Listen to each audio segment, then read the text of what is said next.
Oh, man, this was pure gold. All right. Look, it's very rare that you find something that's funny on the internet, but this has to be one of the realest, most non-BS segment of Robby and Brie ever. Robby and Brie, go at it. A toe-to-toe slug match.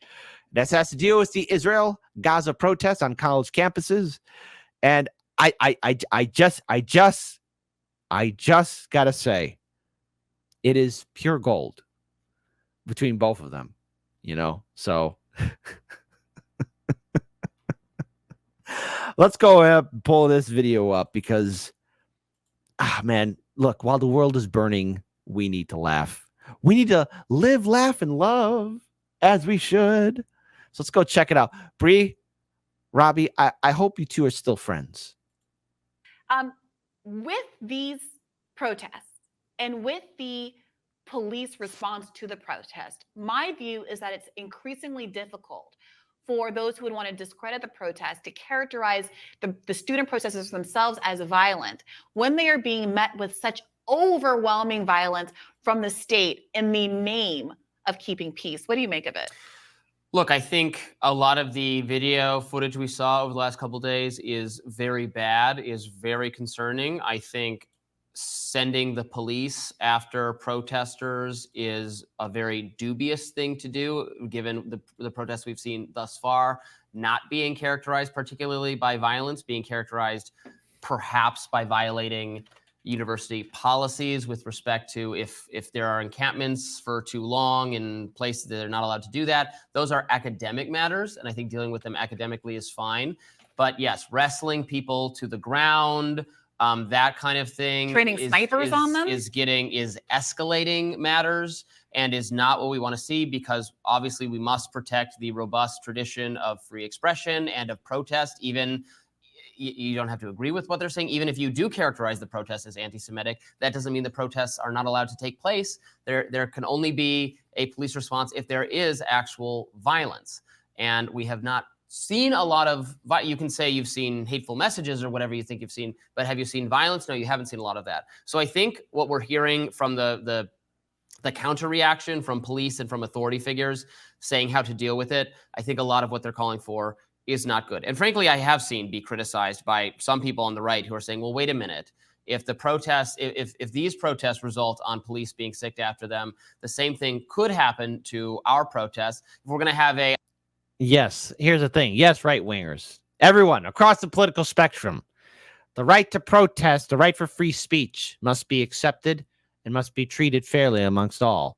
Yes, if you're going to be a free speech absolutist, you must follow through with it, which is kind of shocking. Well, not shocking, really, when you see a lot of these quote-unquote free speech absolutists on the right say, like, oh, these protests must be stopped. Oh, no. Because you also have you have quote-unquote free speech people on the left who also want to silence conservative protests. If you're a free speech absolutist, you don't have to agree with what they're saying. You don't have to agree with it, but they have a right to say it and make their case.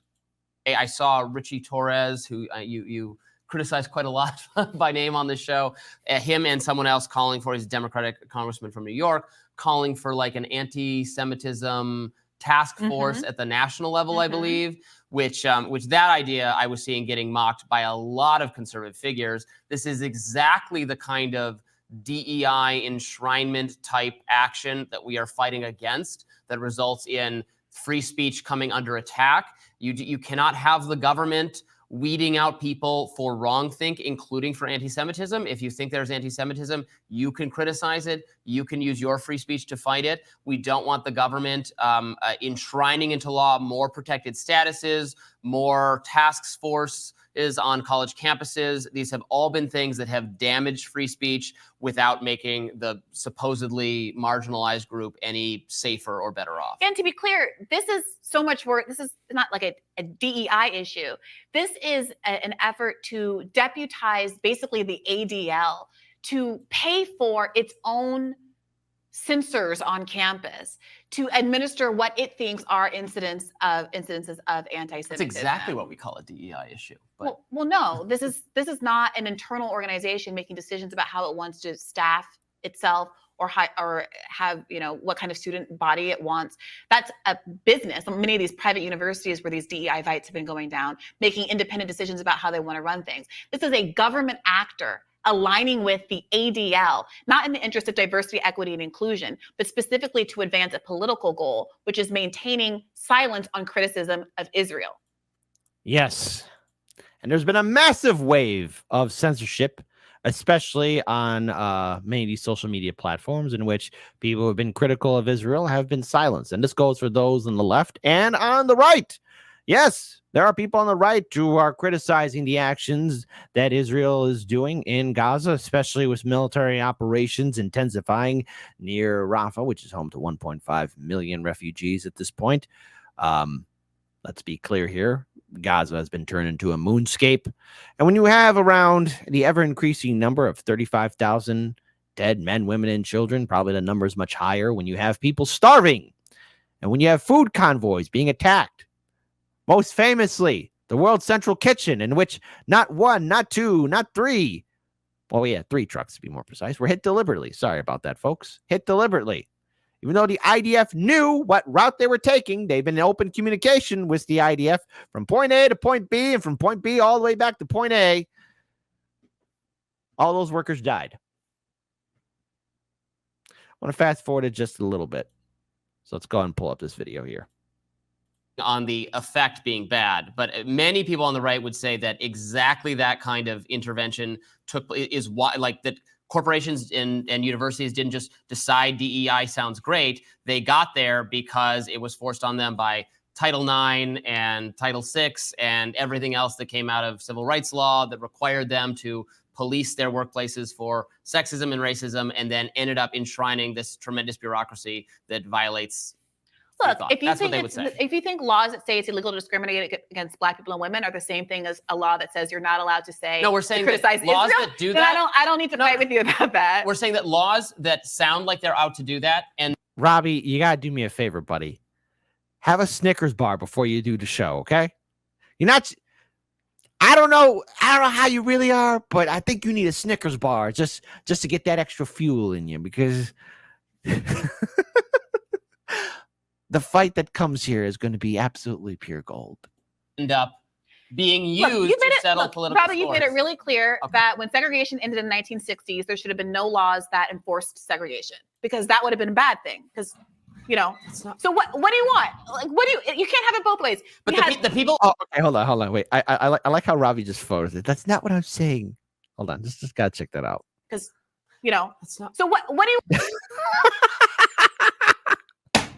Oh, this boy always twists himself in the pretzel, man. Robby, come on. Robby, Brie. What are y'all doing?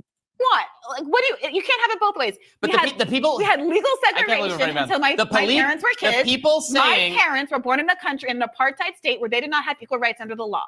That ended when they were in elementary school. What was supposed to happen? I don't see how you can see that is what the ADL is saying that they're doing. That is what the pro-Jewish groups are saying. That Jewish lives are at risk, and unless you have this task force to prevent discrimination against them, that is what they are saying, and it is being used for a bad end that you recognize. So I don't see why you can't recognize it in all these other circumstances. Because there were laws on the books, and we want to get rid of those. And there's no disagreement. In America, it was illegal for Black people in half the country to use of public transit. You don't need to familiarize me. Apparently I do, because you think that is analogous. Oh, that's so offensive. Oh man, Robby, did you get triggered? Oh, one of these days, hey, let's have democracy in the chat. Who do you think's gonna take the first swing, Robby or Brie? My money's on Brie. I think she'll take the first swing.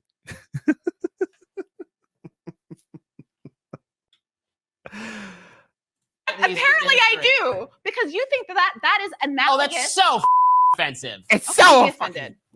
Be offended. Mold and cry. Be offended. Oh, I don't have my oof thing up there too. Okay, god damn it. I gotta be more prepared when I do the show. What I'm saying is historical truth.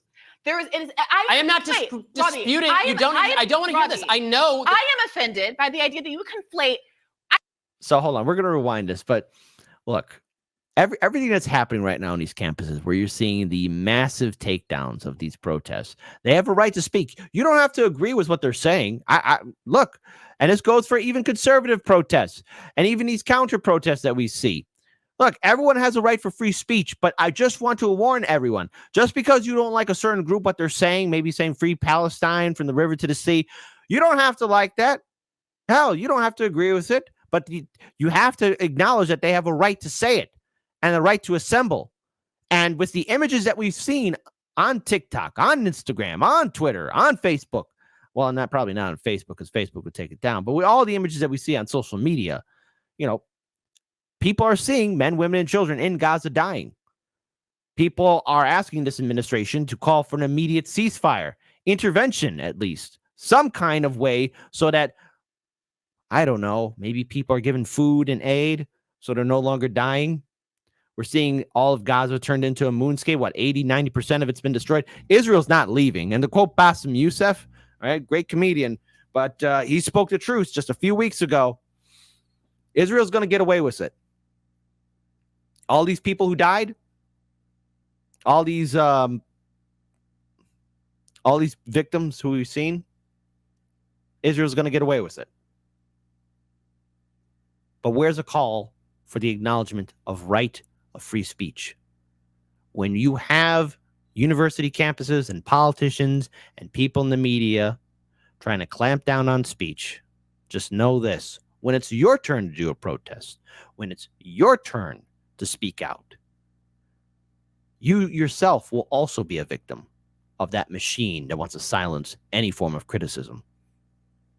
The First Amendment is very fragile right now, folks. And if first name Julian, last name Assange is extradited here, and that's it, folks. Let's rewind this again. Let's get to Robby being offended. I mean, Robby, I think you need 2 Snickers bars. 2 Snickers bars in your mouth, man.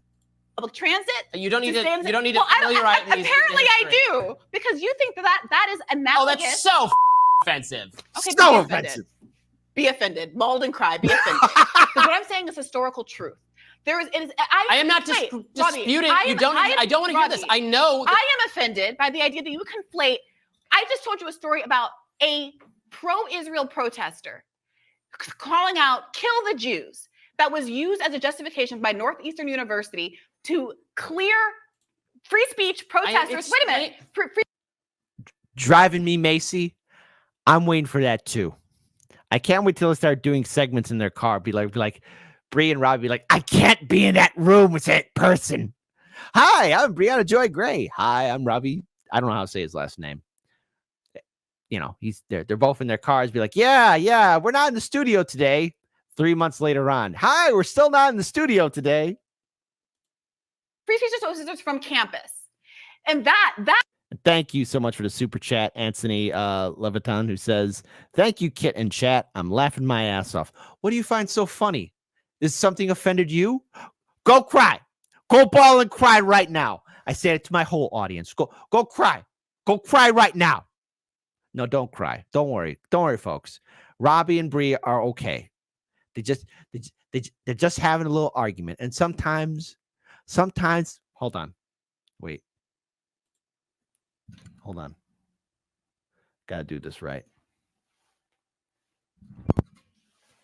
Sometimes my audience, parents fight.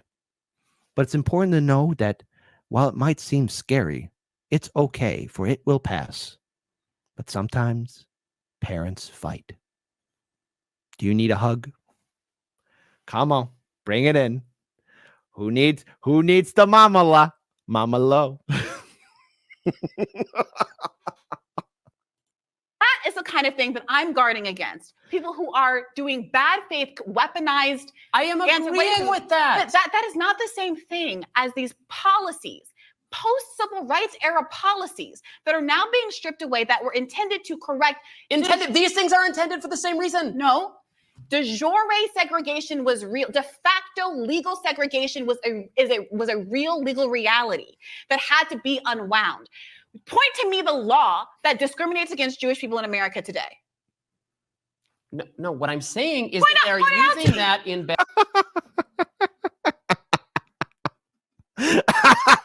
No, Okay, hey, listen, we're having fun here, but Brie is making some very good points. Well done. Well done on that one. I mean, pointing out, Robby, you kind of dug your hole. Now you got to dig your way out. Dig up. Bad faith. Because there was a time. There was a time when there were quotas for Jewish people at school. There were all of these things were true, and I think it was good and right that. Well, the ADLU will muster. No, you asked me. The ADLU will muster. But I'm not agreeing with this, but they will cite. They will come up with a list. Let me finish. They will come up with a list of hate crimes that have been perpetrated against Jewish people that they believe are escalating, and they have some. Now, I have criticized that characterization, and I've said that should not be used to take away people's free speech or due process rights. What I'm saying but they will say that there are bad. What I'm saying is that it's good and right to have structural reforms to get at the structural codified discrimination that existed against Black people and Jewish people. And I'm saying that is a different thing. Anti-Semitism is real. This is not an issue. I'm not agreeing with you. I'm not. I want to make it very clear. My critique is not that there aren't. So something that was brought up, I was going to save this for a little bit later at the end of the segment, but Soul Construct, you brought up something very interesting. They learn to get more views when they fight. Because let's face it, this is the internet, baby. It's show business. And there's no business like show business. And yes, the media is part of it too. Folks, I know that Brianna Joy Gray and Robby believe in their points of view, their perspectives with a passion. But how much of this is theater? Is this real, or is this kind of souped up a little bit to be like WWE or ECW or WCW? Hey, listen, if I ever bring up the WWE, I'm going to bring up ECW and WCW too, because they're close to my heart, damn it. It was a golden age of wrestling that we will never, ever, ever see again. So let's have democracy in the chat. Type 1 for Kit. This is a very passionate conversation between two very serious people.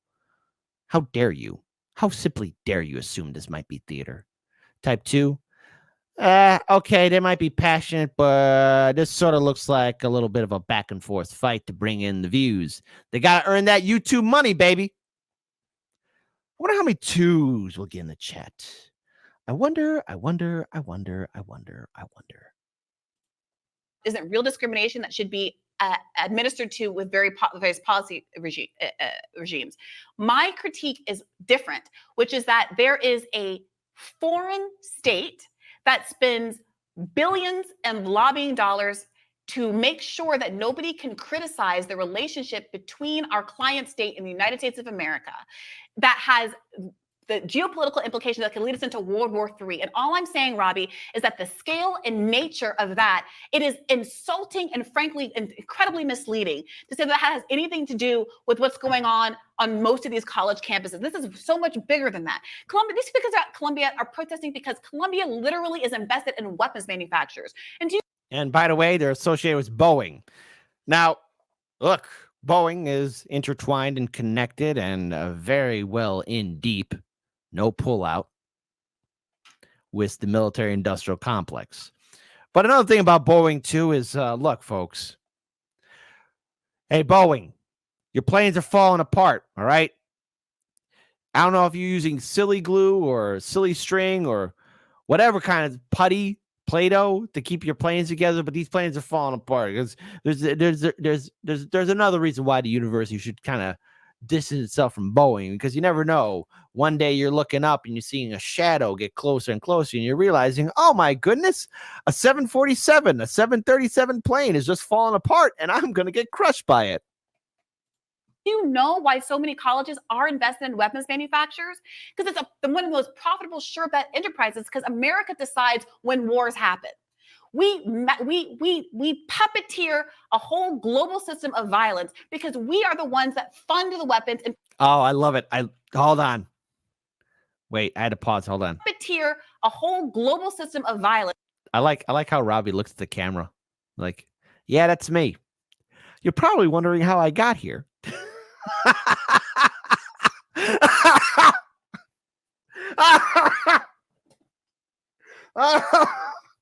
Yeah, that's me.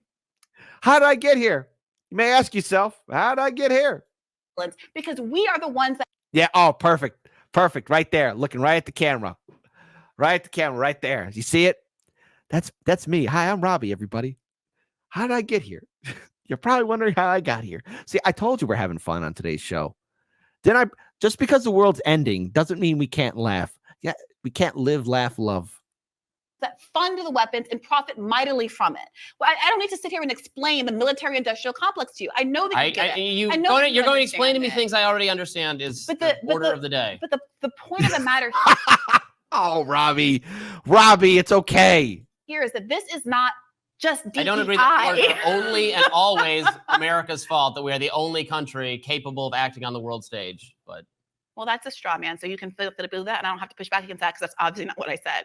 The thing that people should be focused on. So many people are trying. The right, so many conservatives are trying to derail people from having natural sympathy, frankly, for these protests. Most people look at a 50-year-old woman being wrestled to the ground, saying, "Please don't hit my head on the concrete," as a complete and total overreach. But you have to start asking yourself the question: why is the state reacting in this way? Why is there such kind of coordinated pushback against students standing on their campus saying, please don't do violence, please don't do war? Why is it that Bill Ackman and people are switching political parties and switching sides? Bill Ackman just came out saying he doesn't want to support Joe Biden. Oh, okay. So what is really motivating your politics here? I thought you're a Democrat. I would think you would care about abortion and all of these substantive issues that Democrats, no matter how much you don't like Joe Biden, care about. But suddenly this one thing is willing to motivate you to completely switch sides. Well, what is going on here? The conflict than the protesters and the Joe Biden. Okay, all I'm trying to point out is that there are these. Oh, Robby, it's okay. So look, it's always scary when you see mom and dad fight, but it's all right. It's okay. The producers are probably loving it. What they want to see more of is all of that. They want to see more of that. Robby, Brie, fight. So these protests that we are seeing, they're not going to go away. And I'm going to be consistent on this as well. And if this comes off as too harsh, hey, to you, the viewing audience, if there's a proper way I could word this then better, help me out with this. But to the protesters, all of you out there, show me consistency, because I know what's going to happen as soon as these protests start, and they start gaining more momentum, more people start following it, more people can't ignore it. And let's face it, it's going to be a very cat fancy summer, nice and warm. People are going to be outside doing all this stuff. That means said protests usually get combined, connected, co-opted by the Democratic establishment. Are you going to be consistent in withholding your vote and being critical of Joe Biden? I mean, if you're really consistent about standing up and calling out this system, are you going to be subservient, or will you put your foot down and actually fight the Democratic Party as well? Because I see that happening. And I'm very curious to see what these protesters will do. I'm always curious about it. In my mind, I see the movement being co-opted. I want to be so wrong about that. I really do. I really do. But I see it happening because I've seen this before. I've seen this action happen before. The crisis in Gaza requires action, and our politicians won't do it. And we could sit here and talk about it, but the more we remain indifferent, the more Israel's allowed to consider it, to do its operations, the more we see people suffer. I want to end this with the final segment with Brie and Robby fighting. Robby, Brie, come on, guys. Hold hands and just be friends again. Before that woke, like, come on, like it starts to seem so unserious, and it doesn't preserve your ability to make valid criticisms about DEI. That case, that Matt Brunig segment that we did, I think is absolutely right. The ridiculousness of that one form that went around. I understand not using when they use critical race theory. Critical race theory. When they use critical race theory. Yeah, but with I think DEI is a better catch-all terms for the thing we're describing here. Well, in this and case, does in fact relate. This isn't even a workplace issue, right? This anti-Semitism, whatever watch group that Richie Torres and the ADL are linking up to privately fund. Well, yeah, but it's in response to things going on in campuses. I mean, it's all right. It's that's all DEI in the educational environment rather than the workplace. I mean, that's not. I don't think that's so dissimilar, but that's our debate on the subject. More rising. Oh, Robby, that wasn't a debate, man. You try to get your words in here and there, but next time, maybe have 3 Snicker bars, okay? That's what I recommend. But that was funny. Hey, folks, this show ain't over yet. We got some more segments to cover, so stay tuned to Hard Lens Media.